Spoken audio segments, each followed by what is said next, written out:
Hello everybody, I hope you are doing well.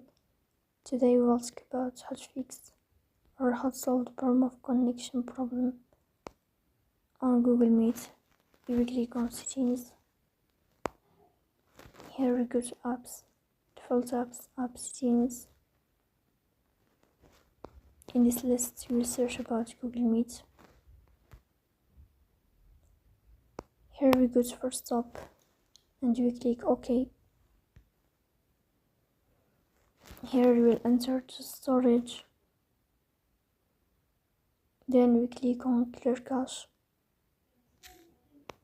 After that we go to Play Store.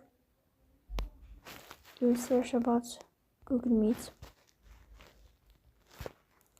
And here we'll update your app like this. So please don't forget to support us by like and subscribe. See you next time.